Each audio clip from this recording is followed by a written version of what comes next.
Shakespeare का लिखा हुआ हेमलेट प्ले इतना भी कॉम्प्लेक्स नहीं है ये और बहुत ही इंटरेस्टिंग है इनफैक्ट।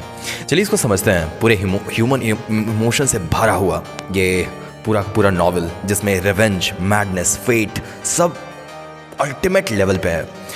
स्टोरी है हेमलेट की, जहाँ डेनमार्क का एक राजा है और उसका बेटा है प्रिंस जिसका नाम है हेमलेट। अब उसका लाइफ अप डाउन हो जाता है जब उसके फादर की डेथ हो जाती है, वो भी मिस्टीरियसली। अब जब तक कि हेमलेट ये समझ पाता कि उसके पापा की डेथ कैसे हुई, इसके पहले ही क्लॉडियस जो कि उस राजा का भाई यानी उसके अंकल हैं, वो तुरंत हेमलेट के मम्मा से शादी कर लेते हैं, यानी उस चाचा ने उनकी माँ से शादी कर ली। अब और सडनली वो पूरा का पूरा जो थ्रोन है वो अपने अंडर ले लेते हैं। अब ये थोड़ा सस्पिशियस आपको लग रहा होगा और आपको बिल्कुल सही लग रहा है। अब एक बार होता है, एक नाइट की बात है, हेमलेट सो रहा था, उसके पापा की आत्मा आती है और वो एक सेंटेंस ड्रॉप करती है, आई वॉज मर्डर्ड। अब जैसे ये रिवील होता है तो उसे और डिटेल बताते हैं कि क्लॉडियस ने मुझे पॉइजन दिया था और मुझसे ये थ्रोन यानी राजगद्दी संभालने के लिए।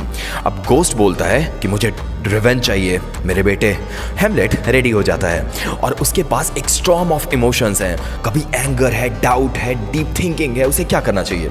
अब हेमलेट आपके एक्शन हीरो की तरह नहीं है, वो ओवर थिंक करता है, एक्शन से पहले बहुत कुछ सोचता है। अब इससे पहले कि वो कुछ करे उसके पास एक लाइन आता है और वो था टू बी और नॉट टू बी, क्या ये लाइफ जीने लायक है या मुझे मर जाना चाहिए। अब ये रिवेंज जस्टिफाइड है क्योंकि हो चुका है जो तो हो चुका है। अब उसे ये एक और इमोशन आ रहा है कि क्या उसे किसी पर ट्रस्ट करना चाहिए, क्या पता सबके सब मिले हुए हैं उसमें।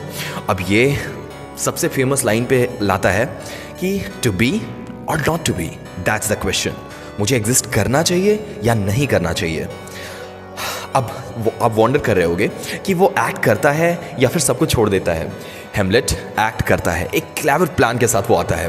वो एक स्टेज प्ले बनाता है जिसमें अपने पापा के जैसे मर्डर होते हैं उसके एकदम सेम एक्ट करता है उस प्ले में, जिससे क्लॉडियस बहुत ही गुस्से से रिप्लाई करता है और यहाँ पे उसे कंफर्मेशन मिल जाता है कि अंकल पक्का गिल्टी हैं, उन्होंने ही मेरे पापा को मारा है। अब इंस्टेड ऑफ किलिंग वो और हेजिटेट करता है। हेमलेट सोचता है कि पागलों जैसा मैं बिहेव करूं लोगों को कंफ्यूज करने के लिए, और इसी टाइम पे उसे प्यार हो जाता है और इसी टाइम पे उसे प्यार होता है ओफेलिया से। अब इस प्यार में जो ओफेलिया है, जो इसकी गर्लफ्रेंड है, वो अपने पापा से मैनिपुलेट हो रही है, वो शादी के लिए बिल्कुल रेडी नहीं है।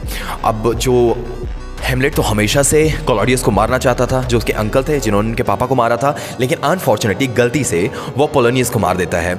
अब जब इसकी गर्लफ्रेंड को पता चलता है कि इन्होंने किसी का डेथ कर दिया है तो वो रिवर में अपनी जान दे देती है।